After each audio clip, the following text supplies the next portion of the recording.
Priya, thank you for being part of the Her Story conversation. Thank you, Santosh, for the opportunity. I'm delighted to be here. Thank you. I've been told that you are going to don a Rockstar's hat tomorrow, and you'll be you'll be forming and living your life tomorrow. How is it looking? How is the practice looking?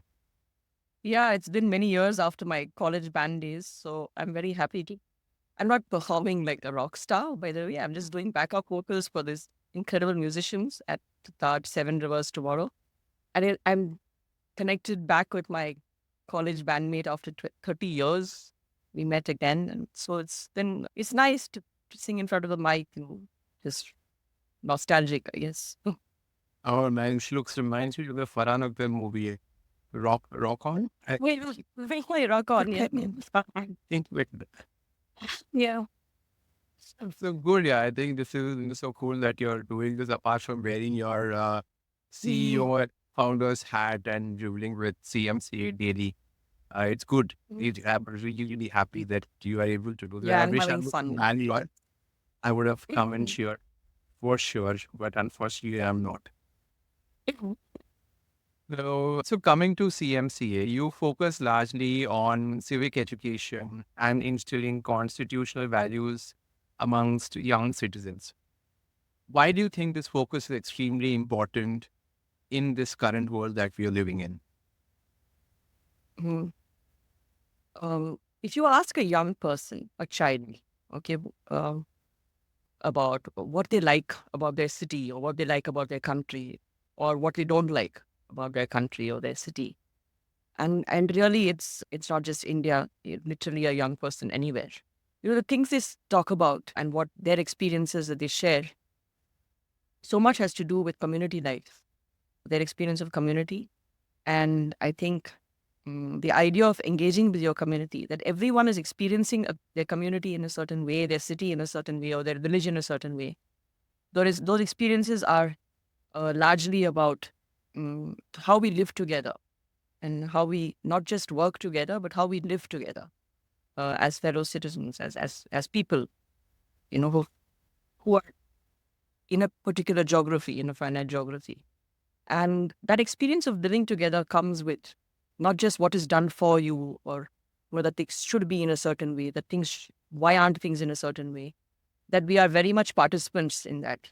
That idea is something that I think is the foundation of citizenship and education for citizenship.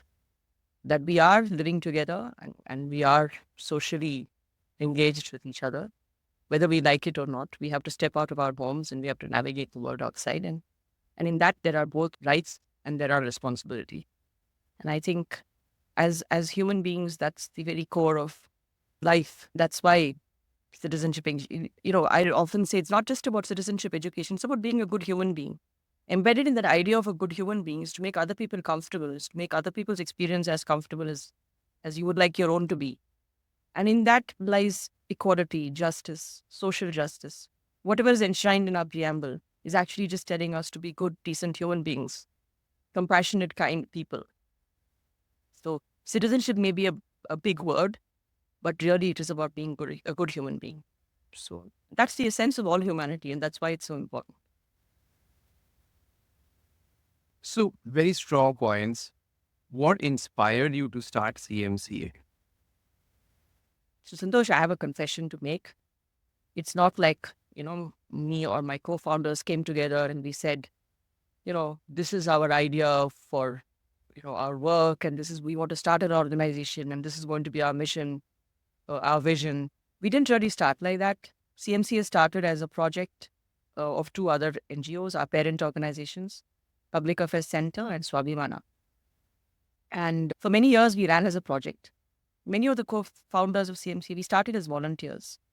Okay, I started as a volunteer of this project. And some of us were already associated with PSC professionally. So it was really a bunch of people who just came together to implement a project of these two organizations. But I think somewhere the magic of this team, which was working together, which combined volunteers and some people who are already associated with PSC, I think this group which co-founded CMCA, we were like an organization within an organization already. We were very we just got along. I think fundamentally we got along, we were aligned, and we were quick learners. And it was while we were implementing the project and we started working in schools, and we got opportunities that we leveraged, and we became a bit large to be called a project anymore. And that's when we decided, with the blessings of the parent organizations, to really register. It was only in 2009 that we registered as an independent organization. And it was then that we really sat down and looked at our theory of change. That also came years later, our vision, mission. We really started. So we were learning with the children and really volunteered our way through to become founders. So how many of you started this together? So there was Vrinda, who really, I would say, was like the first among equals, if I were to say that, in the founding team. She's still on our board. There's Vinodini, who's still on our board. There's Dr. Manjana, who was with PSC, who is a founder. There's me. And we were really the executive founders. We were really executively implementing. Of course, there are board members who founded with us, Dr. Yada Peredi, Mr. Arun Raman. They were all, Mr. Sudhakar Rao. All of them are also on the board, but really the founding executive team were the four of us.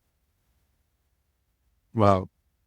From being a project where there was a certain task and that you're implementing to starting an organization, what were the challenges? It must be a bit different, correct, to start as an organization. So how did you navigate that, your highs and lows? I think in some way, the way we were structured in PSC and itself as a project really helped us. From the start, we always funded and raised money for our own implementation costs. The program that we ran were always, we independently fundraised for that. And operationally, our fixed costs were held by PSC. I think it's an excellent arrangement for any organization which is really looking at incubating other organizations. I think the arrangement gave us enough pressure to, and experience of what it is to run on our own. At the same time, we were protected by, bread and butter was kind of there. So that arrangement itself was very helpful to us. From the beginning, we had a unique identity within. We had our own letterhead. We had our own name. We always kind of thought as an organization, even though we were a project. So I think that helped us. I would say it takes a lot of courage and dynamism, and I would say, Vrinda's would really bore the initial pressure of, she was our first head of organization. As we registered, she was our first leader. We're all there in it together, but I recognize now that because I am CEO of CMCA, it's a different kind of pressure. When you are up in front, you may have a very strong and good team around you, and that matters a lot. But yeah, someone, I would say that she always had that ability to lead. So whether it was project or organization, that transition, I think that pressure, something that she had to take. Okay, that's interesting. What you're doing in terms of educating the young minds on constitutional values or civic education takes a while to start seeing shape. What has your moment of accomplishment that you would have seen, considering you had a long journey? If you can share a story with us. Santosh, the outcomes or impact, is such a way people see it is so different. In many organizations, when you go to the websites, they'll say impact, and they will give the reach, so many thousand, not so many million beneficiaries or participants, and so many thousand institutions, and that kind of thing. For us, impact in CMCA is really about what is the change we are seeing, what is the shift we are seeing in beliefs, attitudes, values in each child. Is there a shift? Okay, so as an organization, you're fairly focused on measuring change. And therefore, while there are so many thousands of stories of what children have done, which are each one amazing, we've had children calling up 1098 and rescuing their classmates from child marriage.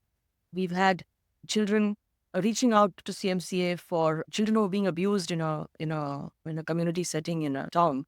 So, we've had children who are thinking about other children, and because of what they've learned in CMCA, they've helped those children. We have so many stories of children calling up local government helplines and solving civic issues.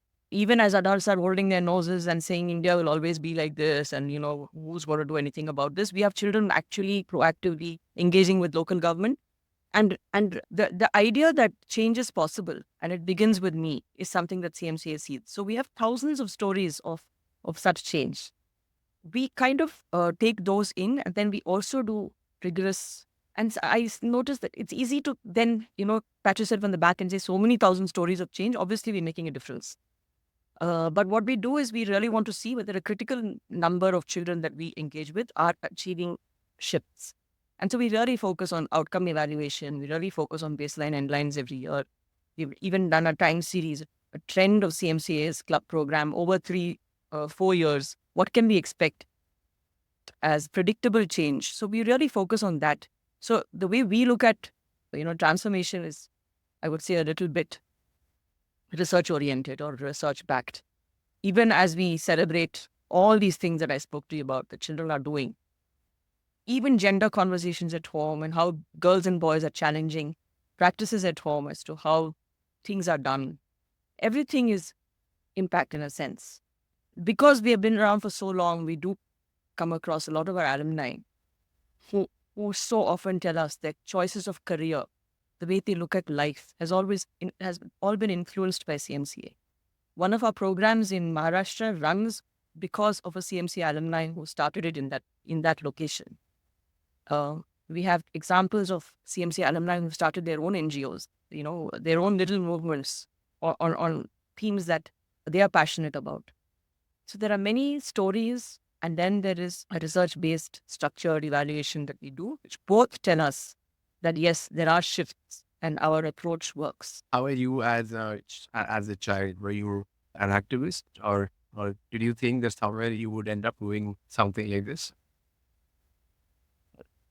No, I didn't envision this for sure, but I think I have very vivid memories of my childhood. It's not like I've forgotten. I think that's part of the reasons why I write content for CMCA, because in my head somewhere I very distinctly remember myself as 12 and myself at particularly around 11, 12. I have a very, really enjoyed my childhood. I was a voracious reader. Um, there was never any constraint at home as to how many books I could buy. I had very indulgent parents. I had a very enjoyable childhood. And I think so much of who we are as adults is determined by our experience as children. And I must say, I'm very grateful to my parents for having given me that kind of childhood, my siblings. So I really enjoyed growing up. I really enjoyed staying young. And because of my reading, I've always lived in a parallel universe, I think, in some fantasy place. And therefore, I still think in many ways like that. So there's this child in me, I think, which for better or worse, stays that way. So that's probably one of the reasons why I really vibe with young people. I really enjoy, being with children, observing them, seeing how they think, what makes them tick. I really enjoy it. So I think that's one of the reasons why this work works for me. I was always an extrovert. I had a large circle of friends. I think when I would tell my mom that maybe 15, 20 children would come for my party at home, there would be 60. So, and I myself wouldn't know that it was going to be 60. So I had a really large network of friends, and I think really all those influence us. I think no matter what ultimately we choose, I think some of those things determine, doesn't matter which playground you're in, I think those aspects of you will always thrive in those settings. So I believe that. So yeah, that was my childhood, and it's influenced a lot of my work. Yeah, for sure. So do you still have 60 or 600 people for your birthday? Yeah. I do enjoy a nice wide circle of friends, and we are in touch from college days and from school days, are very close friends still. So yeah. Super fun. So your books have been your major influence, or has there been any specific individual who you have met, Well, maybe later in college? yeah, I think teachers always influenced. You learn what to do and what not to do, both from good and bad teachers. My school, my college, especially my college, has really been an incredible influence. So I think institutions um, and those experiences make a big difference. In terms of role models, or I don't particularly, I think certain facets of people I admire. And I really, but thanks to my work and not so much during growing up, because I was pretty young when I started volunteering in CMCA too. So in my early 30s. So I've had the incredible privilege of meeting amazing, wise people, even as part of my work. Our own board, for example, Dr. Reddy or Justice Venkatacharya. I mean, I've had such experiences and such interactions which have really shaped how I've seen. So yeah, there are many fine and wise people who've been part of even my work years. Absolutely. So Yeah. Yeah. You are a CEO of an organization which comes with its own set of challenges. But in a way, you have to lead the organization forward. Right? That is your primary objective. And oh your leadership style evolves. You have some inherent traits, and then you start sharpening your traits by yeah, virtue of meeting new people, by virtue of unlearning, learning from your experiences. So yeah, if I were to force you to think about how your leadership style has evolved, would you would you manage to give me an answer? yeah. What's such an interesting question and has evolved. I'm not a career CEO. I don't have experience of it's CMC has been my passion, my place where I found my calling in so many ways, but I've never really had experiences of leading an organization outside of this was my first experience in CMC itself. So I think I needed to do a lot of unlearning and learning. I'll freely admit that. And I think I needed mentorship and I needed coaching, and the right people came at the right time. The board was wise enough to recognize that this is not a career CEO. This is someone who's kind of, because I've been trustee of CMCA. I've been, content writing for CMCA. I've done many things in CMCA, but really not led, like you said. And it's a very different ball game. So I think I've had some fine mentors and coaches, and they've really helped. I was very raw when I uh, took over CEO as CEO, which was 3 years ago. So yes, I've changed a lot in my leadership styles.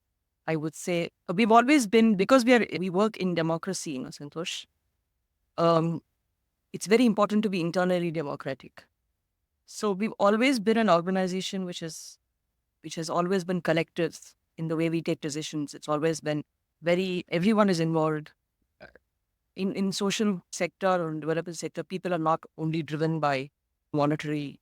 The emotional value is very high. Why we are doing what we are doing, our purpose.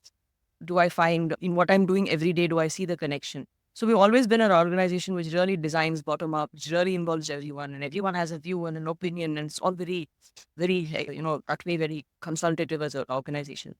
It's incredibly advantageous in many ways, but it's also a challenge for senior leadership because you're always listening and you're always trying to. So sometimes you're not like, because I said so, or this is the final decision, take it or leave it. It doesn't work like that. That itself for a CEO of an organization which preaches or which works in democracy, we have to walk the talk. So I think any CEO of CMC will find that a challenge, but will also reap the benefits of that. But it's incredible also.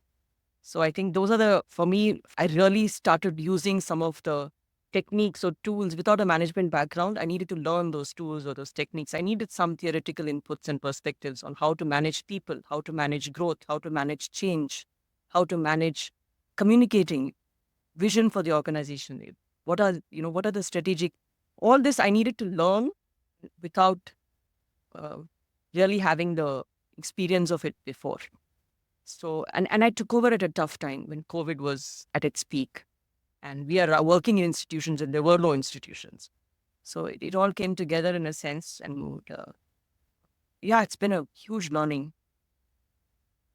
I love this point of democratic leadership because many times we believe that leadership has to be very authoritative. It has to be very instruction driven. But if you switch it to making it more purpose driven, I think Yeah. everybody who works and starts doing things on their own. Yeah. And like he said, like, I mean, is it possible for any organizational leader to learn that style, even if it's a big organization? Maybe Hmm. is it true that it may work for a smaller organization, but when you start becoming bigger and you may have people from different cultural background. in terms of the Mm. approach to work coming together?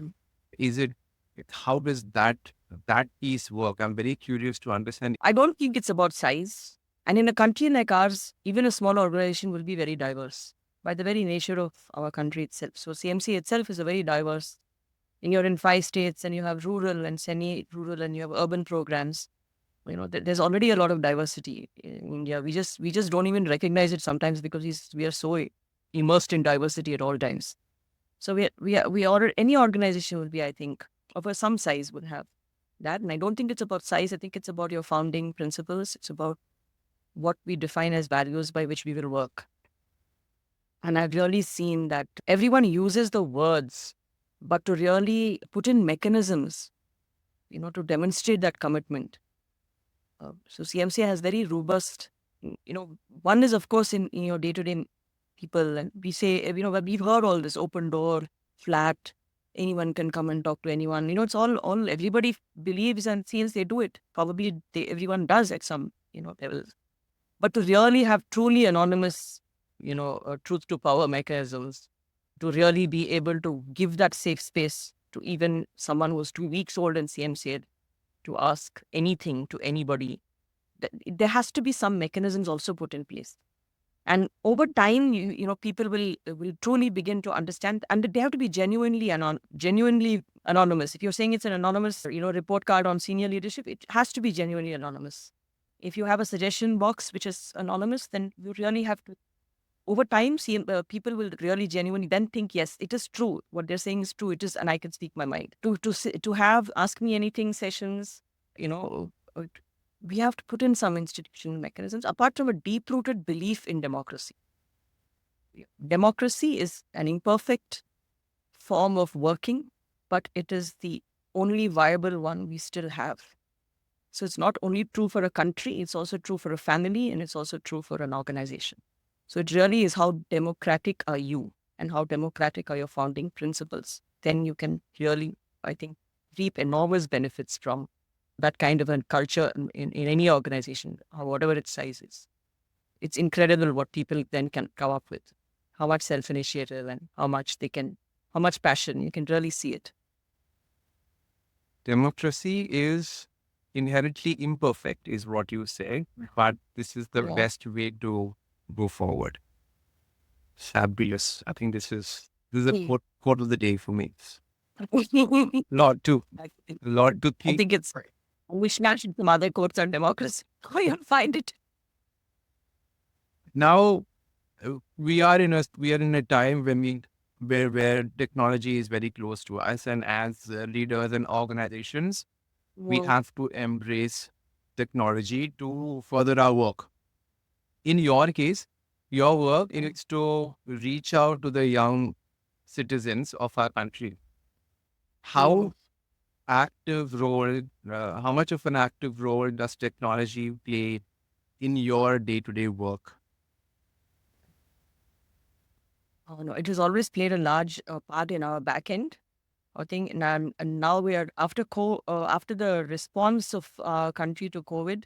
I think technology penetration has so dramatically improved that we are now really able to contemplate the use of technology even at the delivery points or at direct engagement points with children and young adults. So we've always been very data led and very metrics committed. So we've always had technology at the back end. So we have a CMCA reporting app, bottom up reporting and dashboards and analytics and all that is there. But at the front end, for apart from how we pedagogically include technology in how we teach or how we work with children, those are, I think, work in progress for CMCA. It's only now that we're seeing so many smart classrooms. There's a possibility. Honestly, there was not. So today we do online sessions from Gram Panchayat libraries. Children from 5 Gram Panchayat libraries log in to Google Meet, and we have a librarians and mentors, and it's about 200 kids come together, and it's called My Library for a Better Me. So weekly once we have those kind of online sessions, a thing that we couldn't contemplate before. That villages of Karnataka would log in and someone will sit in Bangalore and take sessions. So we have, with those kind of things have started happening. And now we're looking at children being able to, engage with programs from their parents' smartphones. So these are things that we are working on.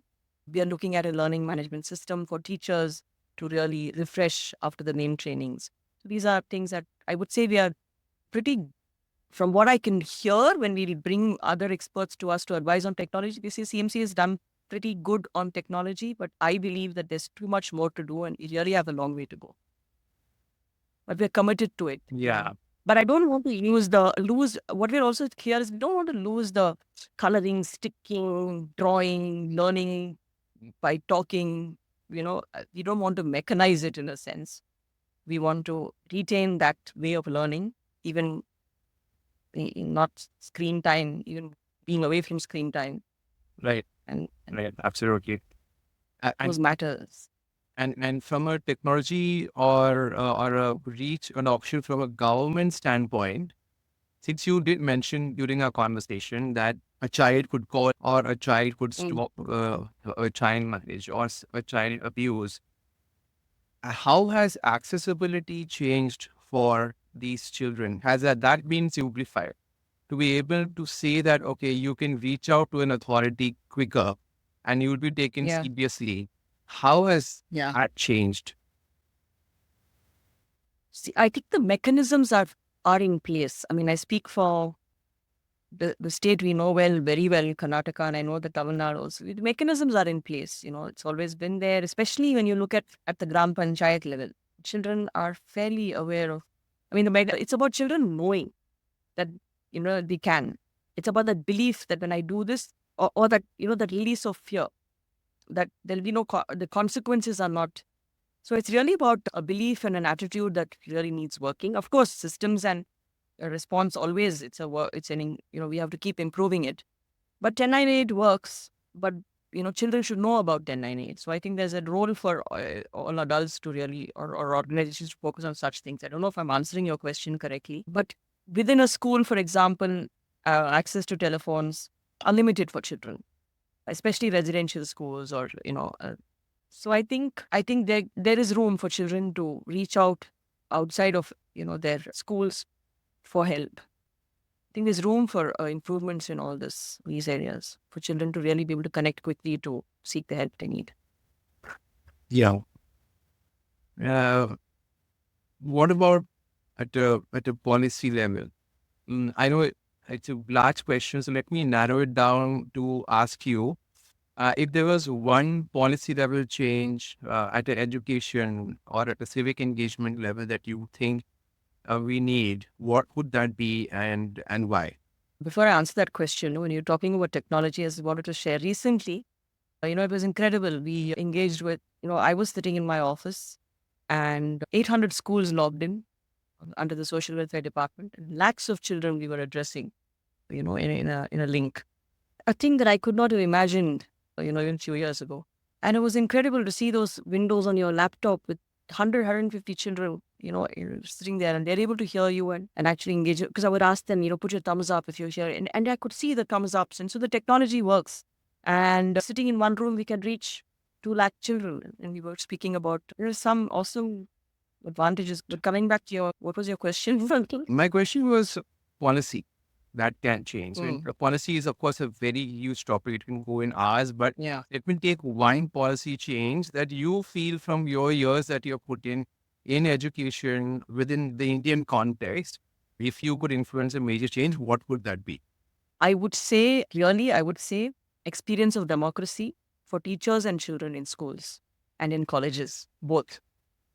Today, that experience is fairly autocratic, even for the teaching faculty. The way our system is organized, it's very hard for, for example, for children to share their views and ideas freely without fear. Not just about subjects and subject matter. So much of time is spent for a child in school, and if experience of democracy will really influence how they emerge to be and their commitment to democracy later. So I think some policies would really help, that schools and colleges are democratic spaces. And by that, I don't mean necessarily that it has to become politicized spaces. They're different. I think democratic spaces includes politics, but it does not necessarily only be it has to necessarily be only about politics. So any rules or any policies that a college or a school frames, should involve children and young adults participating in that. Any rules or policy that a board makes or a management or a trust makes should involve teachers and students opining on that. I think those structures, if are really important to embed in a mindset of democracy, that which means listening to dissent, listening to very diverse views, finding a compromise, finding a solution that works for everybody, listening to even the smallest voice, not the loudest voice. All this in schools and in colleges is very important, I think. In families, of course, but in families, our level, what you can do through policy in an institution, you can't do in family. So Yeah, because what you see is what you will be. At a yes, school level, if you start the practice of being more democratic yeah, rather than seeing by nature that things work only in an autocratic manner, then yeah, yeah. you may start believing that at your workplace, at your home.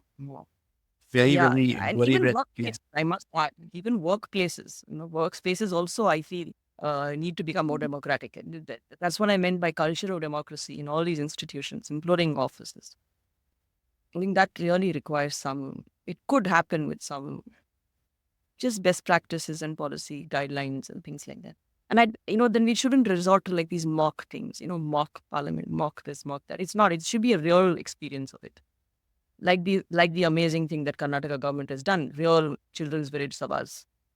Yeah. That every year children will be the sabha once a year. Every panchayat has to have a children's village sabha.